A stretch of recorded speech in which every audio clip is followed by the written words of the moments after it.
예, 안녕하십니까. 오늘은 전기산업기사 실기 11강입니다. 중성점 접지에 대해서 여러분과 같이 한번 공부를 해볼까 합니다. 자, 우리가 여러분이 잘 아시다시피 중성점은 Y결선을 하지 않습니까? 이렇게 Y결선을 이렇게 하면 이렇게 중성선이 있지 않습니까? 여기 접시가 돼 있죠. 그럼 여기에 L1상, L2, 여기 L3상이 있죠. 그럼 이 상 중에 하나가 이렇게 땅으로 떨어지는 지락사고가 발생을 할 수가 있습니다. 이렇게 지락사고가 발생을 하면 이 중성선으로 전류가 많이 흐르겠죠. 이렇게. 자, 요렇게 됐을 때 이 중성점을 접지하는 거죠. 그래서 중성점을 접지하는 목적이 크게 보면 이렇게 지락사고가 만약에 L3가 지락사고가 발생했다면 L1하고 L2는 지락사고가 발생하지 않았지 않습니까? 근데 이 부분에 전위가 상승한다고 이렇게 전위값이 오른다고요. 그래 그거를 억제하는 거죠. 그래서 그거를 건전상 대지입니다. 이 건전상이 지락사고 안 난 거 건전상에 대지전이 상승을 억제하는 겁니다. 그 다음에 여기에 낙뢰가 치면 빨리 빼내야 되겠죠. 그래서 그거를 우리는 이상전압을 낮추는 거죠. 억제하는 거죠. 그래서 여러분도 아시다시피 이상전압은 크게 내가 두 가지 있다 그랬죠. 참고로 이렇게 바깥에 그죠? 오개. 그 다음에 뭐? 안에 오개가 아니고 외부죠. 이렇게 이상전압은 이렇게 외부적인 이상전압이 있고 내부적인 이상전압이 있죠. 이게 낙뢰 아닙니까? 낙뢰. 요거는 뭐? 예. 개폐서지. 이 개폐서지 이거 낙뢰하고 많이 나오죠. 그 다음에 이래 접지가 돼 있으면 일로 지금 지락전류가 흐르는데 여기가 지락전류가 이렇게 접지가 돼 있으면 여기에 계전기를 달죠. 이렇게 계전기를 달아서 동작을 시켜야 되죠. 그래서 이렇게 계전기 동작을 확실하게 한다. 이렇게 여러분이 기억하시면 될 것 같습니다. 그래서 정리를 하면 이래 건전상의 대지전이 상승을 억제하고요. 이상전압을 억제하고 그 다음에 계전기의 동작을 확실하게 한다. 이 정도로 여러분이 작성하면 되실 것 같습니다. 그래서 제가 한번 찾아보니까 이 중성점 접지는 기사시험에는 잘 안 나오네요. 그래서 한번 찾아봤는데 2018년도 2회분에 변압기 중성점 접지의 목적을 써라. 똑같죠? 똑같은 이야기입니다. 그래서 대지전압 저하시키고 억제죠. 이상전압 억제하고 계전기 동작을 확실하게 한다. 참고로 여러분이 한번 보시기 바랍니다. 그러면 이래 중성점 접지하는 방식이 우리가 몇 가지가 있는데 우리가 이렇게 합니다. 우리가 중성점 접지 방식을 분류를 하는데 제가 한번 써볼게요. 이렇게 중성점을 접지를 하는데 요게 크게 분류를 하면 우리가 뭐라고 이야기를 하냐면 유효 접지 이렇게 하고요. 그 다음에 비유효 접지 이렇게 이야기를 합니다. 그러면 유효 접지는 뭐고 비유효 접지는 뭐냐면 우리가 사고가 나면 이렇게 사고가 안 난 그죠? 건전상에 대지전압이 상승을 하죠. 이 대지전압이 상승하는데 요거 상전압을 이야기합니다. 상전압의 몇 배입니까 이게? 예. 1.3배. 요래 요거 이하로 이렇게 상승을 하는 게 유효 접지고요. 반대로 이야기하면 요게 대진압 상승이 1.3배를 초과하게 되죠. 이걸 우리는 뭐 비유효 접지 이렇게 됩니다. 그래서 우리가 이게 유효 접지는 여러분 아시다시피 요거는 직접 접지죠. 그죠? 땅에다가 이렇게 직접 접지를 하는데 요거는 비접지죠. 접지를 하지 않죠. 그죠? 이렇게 비접지면 우리 무슨 결선입니까? 이거 델타 결선이죠. 제가 앞에도 설명드렸듯이 송전설로는 다 무슨 결선한다? 예? 델타 결선 하죠. 그럼 요 정도 아시고 혹시나 싶어서 우리가 이게 무슨 말이 나오느냐면 이렇게 대지전이 상승 이런 말이 안 나오고 접지 개수라고 하는 말이 혹시 나올 수가 있을 것 같아서 접지 개수가 몇 프로를 이야기하느냐면 75%를 기준으로 합니다.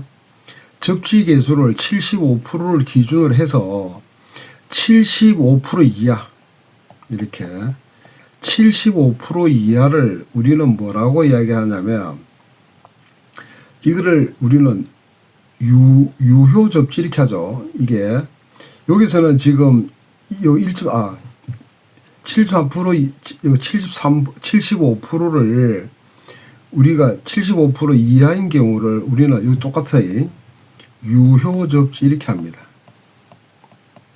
이렇게 하고 요 75%를 초과하면 우리는 비유효 접지 이렇게 이야기를 합니다. 그래서 여기는 상전압이 건전상의 상전압이 1.3배 이하죠. 그런데 여기는 75%입니다. 그죠? 75%. 요렇게 여러분이 생각을 해보시면 되겠죠.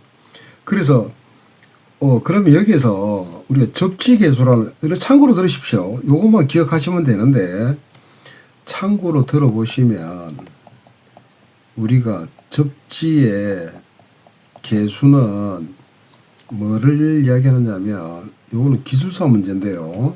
뭐라고 이야기하자면 우리가 이렇게 이야기하죠.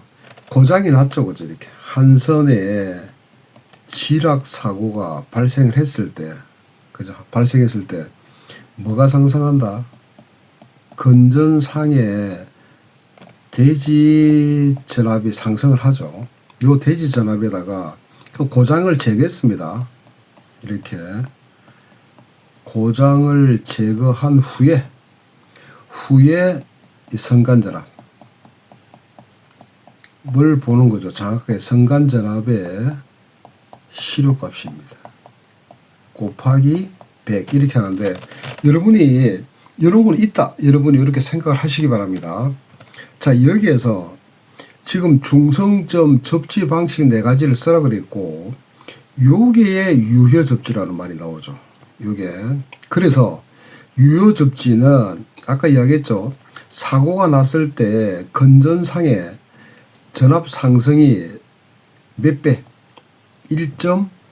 대지 전압의 1.3배라 그랬죠. 그래서 1.3배를 넘으면 안 되죠. 이하가 되는 거죠. 그럼 중성점 접지 방식은 제가 페이지를 조금 넘겨서 아주 간단하게 여러분의 설명을 좀 드릴게요. 이거는 그림을 간단하게 그리면 편안하죠. 자, 어떻게 되느냐면은 자, 이렇게 됩니다. 여러분이 이렇게 그리십시오. 어떻게 그리냐면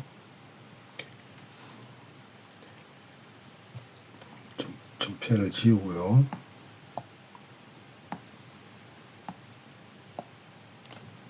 이렇게 Y길선을 하나 그리고 Y길선을 여러분 중성선 유출선이 가죠. 그럼 여기에 임피던스를 하나를 딱 그리십시오. 이렇게 접지를 시키고 여기 뭐 L1상 여기 뭐 L2상 L3상 이래 되겠죠. 그러면 여러분이 임피던스가 제로인 경우가 있겠죠. 임피던스가 제로 되려면 어떻게 되겠습니까? 이 저항값이 없다는 이야기 아닙니까? 이거를 우리는 땅에다가 바로 묻었다 그래서 우리가 직접 접지 이렇게 하죠.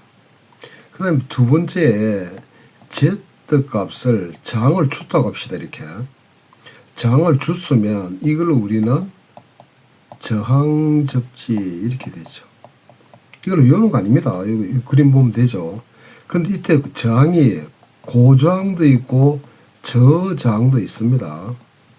참고로 그래서 저항 접지는 두 가지입니다. 고저항 접지가 있고 저저항 접지가 있고, 그 다음에 세 번째, 이 값을 무한대로 해봅시다. 이 값이 요 저항값이 무한대다라면 접지 아닌 거 아니에요. 이거를 비인슐레이션이니까 이거를 우리는 비접지 방식 이렇게 하죠. 이해되셨죠? 그 우리 비접지 방식은 무슨 결선입니까? 이렇게 델타 결선이죠. 그 다음 네 번째로 요 저항에다가 코일을 하나를 박아버리는 거죠. 리액트를. 요 리액트라 그러죠. 요걸 우리는 뭐라고 이야기를 하냐면 소 리액트 방식 이렇게 합니다. 이해되셨죠? 요 그림 하나를 여러분이 하시기 바랍니다. 그래서 93번에 보면 중성점 접지 방식 네 종류를 쓰라 그러면 됐죠? 비접지는 저항값이 무한대일 때, 직접 접지는 바로 묶은 거, 그 다음에 저항 접지, 소 리액트 접지 됐습니까? 그 다음에 우리나라에는 1호사나 3, 4, 5 송전계통의 중성점을 접지하는 방식은 다 무슨 접지? 직접 접지를 하죠. 자, 그 다음에 유효 접지라는 말, 그죠? 유효 접지라는 말은 이 건전상의 전압 상승이 대지 전압의 몇 프로? 1.3배. 요거 조금 전에 설명해 드렸죠. 다 똑같은 내용입니다. 그죠? 자, 그 다음에 95번을 보시면 이렇게 삼상 4선식의 22.9kV인데 다중접지라는 말은 우리가 전봇대가 이렇게 있죠. 이렇게 전봇대가. 그 선이 쭉 연결되죠. 그러면 이 전봇대마다 다 지금 뭐가 들어갑니까? 접지가 들어가죠. 이렇게. 이걸 우리는 다중접지 방식 이렇게 이야기를 합니다. 이랬을 때 절연 내력을 구하라는 이야기 아닙니까? 여러분이 많이 하셨죠. 이거 투투나이는 얼마? 이거 앞 시간에도 했다 그죠? 꼭 기억하시라고. 0.2배. 전압이 높으면 높을수록 이 안전율을 제가 뭐라고 이야기했죠? 안전율을 낮춘다 그랬죠. 자, 그 다음에 이렇게 시험을 할 때 몇 분? 다 10분 한다 그랬죠. 앞 시간에서. 자, 그래서 페이지를 한번 넘겨볼게요.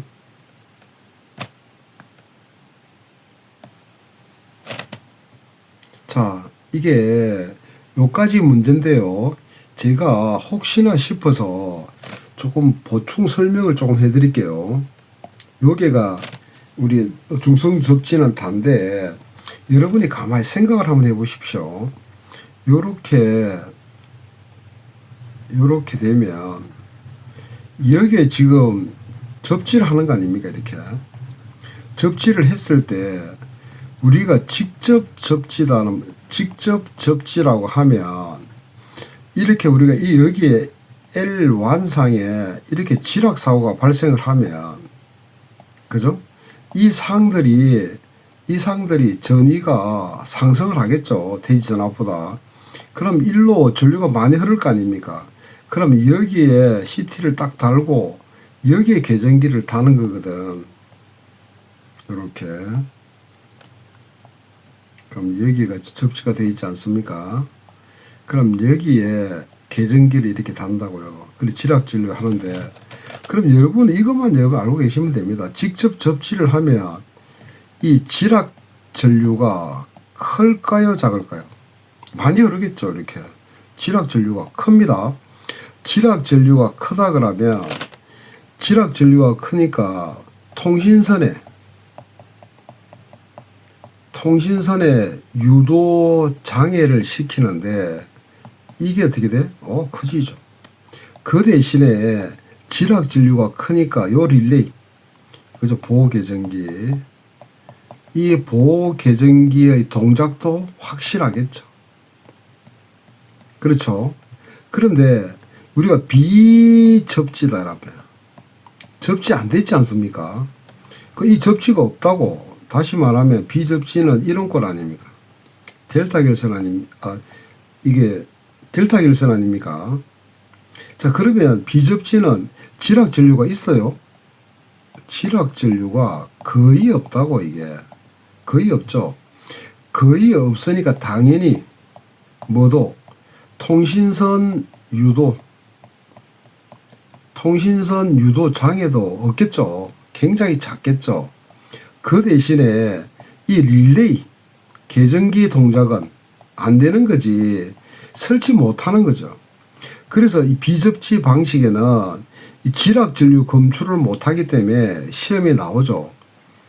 비접지 방식의 지락 전류 검출 방식 뭐 세 가지를 써라 이렇게 나오지 않습니까? 그러니까 여기에 우리가 ZCT가 들어간다고요. 요 정도만 해서 제가 삼성 부분에 들어가면 조금 더 여러분한테 상세하게 설명을 해 드리겠습니다. 그래서 요 종류를 요 정도만 여러분이 기억을 하시기 바랍니다. 오늘은 가볍게 공부했습니다. 자, 여러분 수고하셨습니다. 고맙습니다.